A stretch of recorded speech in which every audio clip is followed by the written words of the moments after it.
Bueno, continuamos acá en Vladimir a la Una con tres activistas de derechos humanos: Carlos Patiño, coordinador de exigibilidad de Provea; Laura Louza, directora de la ONG Acceso a la Justicia; y Catherine Martínez, directora de Prepara Familia. Habíamos quedado pendientes con Carlos Patiño para hablar un poco sobre cómo es que funciona el mecanismo de preparación de un informe sobre la situación de derechos humanos en cualquier país. Por ejemplo, vino una comisión técnica, se produjo un informe oral, y ahora vino la visita de Michelle Bachelet y se espera el informe para el 5 de julio.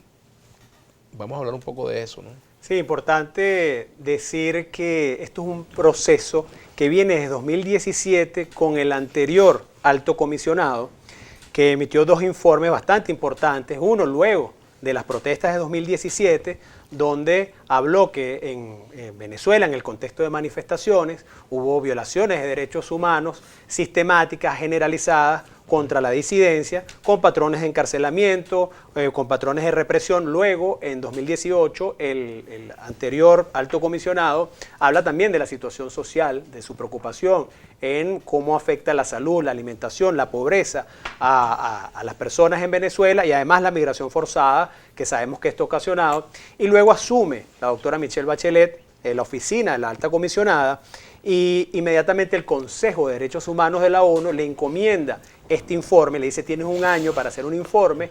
Luego su equipo técnico, por supuesto, viene a Venezuela en marzo y ella da un adelanto oral. O sea, lo que ella hizo en marzo fue adelantar, digamos brevemente, lo que ahora debe presentar el próximo 5 de julio de una manera ya más extensa, por lo que nosotros estamos convencidos de que no va a variar sustancialmente la contundencia de lo que ya la alta comisionada mencionó en ese informe de marzo, y luego de su visita, más allá de los argumentos que el propio Estado haya intentado dar, pues ya lo que está a la vista, pues, y lo que ya está documentado no se va a cambiar. Entonces, luego de eso, lo que se espera es que hayan decisiones incluso del Consejo de Derechos Humanos, por ejemplo, que se concrete una oficina del alto comisionado acá en Venezuela, como lo hay en otros países, como lo hay en 14 países. Es algo de lo que se está hablando. De hecho, hay parte del equipo técnico que continúa aquí en Venezuela, lo anunció ella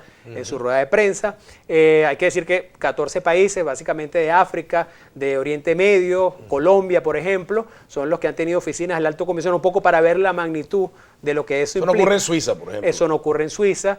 Y luego, además, otros mecanismos de seguimiento que la propia Naciones Unidas pues vea la necesidad a partir de estos informes. Por lo que es muy importante lo que ella vaya a terminar de expresar el 5 de julio, pero además, Vladimir, decir que no es solamente lo que está en Naciones Unidas. Es decir, digamos, la comunidad internacional ha puesto sus ojos en la situación de derechos humanos en Venezuela. Tenemos la Organización de Estados Americanos, la Comisión Interamericana de Derechos Humanos, tenemos la OIT, que también tiene una comisión de encuesta, que es el máximo mecanismo de investigación de la Organización Internacional de Trabajo hacia un gobierno que se autodenomina obrerista. Hay que también verificar eso. Tenemos además un examen preliminar ante la Corte Penal Internacional, de manera que los ojos del mundo pues están puestos en la situación de graves violaciones de derechos humanos en Venezuela.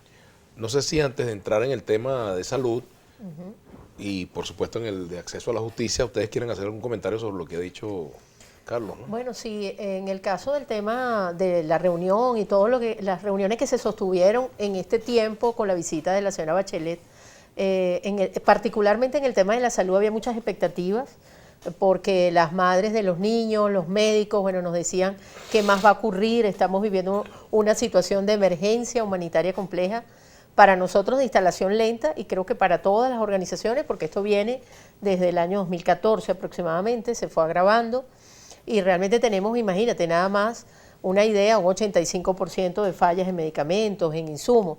Y no solamente en un hospital emblemático como el JM, sino, como te decía antes, en varias unidades pediátricas. Cuando sostuvieron la reunión las madres con la señora Bachelet, pues ella realmente se conmovió en algunos momentos, porque los testimonios pues son realmente importantes. Las madres de los niños, muchas de ellas ni siquiera tienen alimentación. Ellas están allí hospitalizadas, pero no se les suministra la alimentación desde el 5 de abril del año pasado. Algunas de ellas están más desnutridas que los propios niños. Entonces estamos viviendo realmente esta emergencia y la expectativa era muy importante con la visita de la señora Bachelet.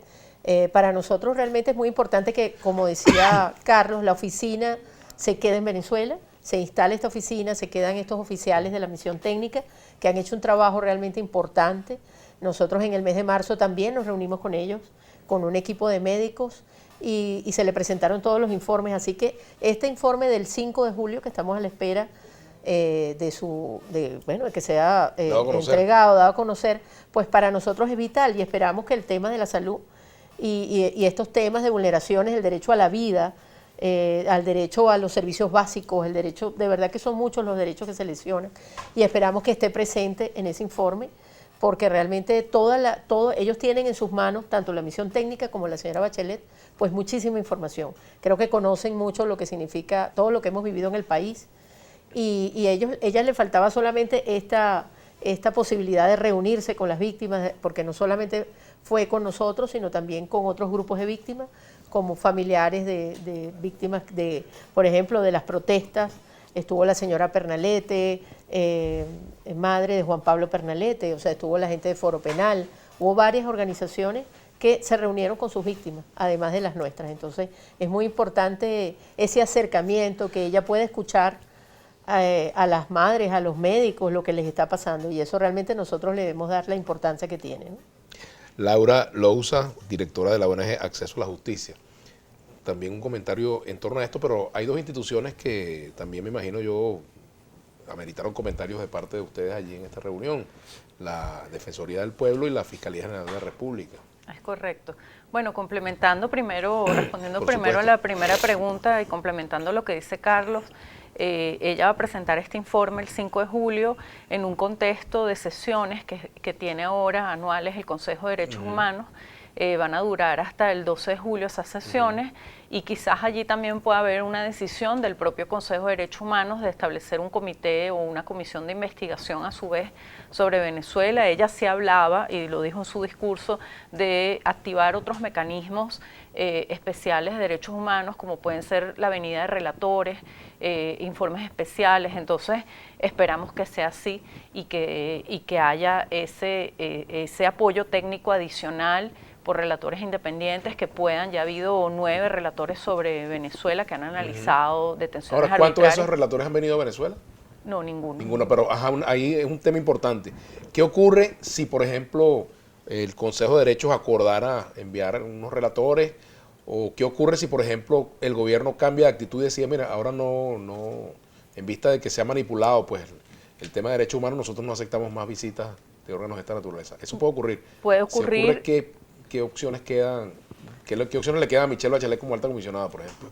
Bueno, realmente ese es el problema, ¿no? Que de alguna manera siempre está este tema, entre comillas, la soberanía. Obviamente está claro ya desde hace tiempo en la comunidad internacional, desde en principios del siglo, particularmente del siglo XXI, que la soberanía tiene límites y tiene que ser controlada justamente a la luz de las emergencias humanitarias que ha habido en el mundo. Y entonces, en ese sentido, los estados tienen una responsabilidad para proteger y no se puede simplemente dejar así. Entonces tiene que haber medidas un poco más coercibles, puede ir a otros niveles, consejos de seguridad, es decir, tienen que activarse mecanismos que hagan que si el gobierno no acepta esas visitas o no acepta que continúe ese monitoreo, que también puede pasar, y pienso que por eso ella dice, por 3 meses ponemos a estas 2 personas y después vemos si logramos abrir una oficina. Es un poco eso, pues, como viendo qué va pasando. Obviamente es por eso que cuando dicen la visita de Bachelet fracasó o la visita de Bachelet fue un éxito porque logró algo importante que no existía. Algo, además, el hecho de ella poder venir. La propia visita. Exactamente. Y el hecho de dejar funcionarios aquí, pero además todavía hay mucho por ver. Entonces aquí tenemos esa costumbre de las soluciones inmediatistas, donde, bueno, no, es que esto, el tema de los derechos humanos es una carrera de resistencia, no de velocidad. Entonces esto hay que ver qué va a pasar. Bueno, ellos dirán, nosotros diremos y así iremos.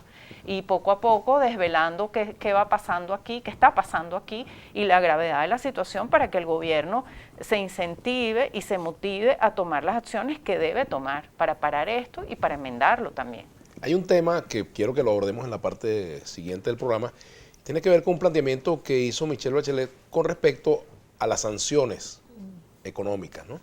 Y es una materia polémica porque el gobierno ha dicho pues que buena parte de los problemas, por ejemplo, en el campo de salud, y vamos a entrar por allí, tienen que ver con el impedimento para la adquisición de insumos. Y me gustaría que nos metiéramos por allí hasta qué punto efectivamente puede admitirse que las sanciones contribuyen a agravar la situación de violación de derechos sociales y como la salud, por ejemplo, y otros derechos del pueblo venezolano. Vamos a evaluar eso al regreso. Ya regresamos con más de Vladimir a la Una, desde HH, nuestra etiqueta, Derechos Humanos.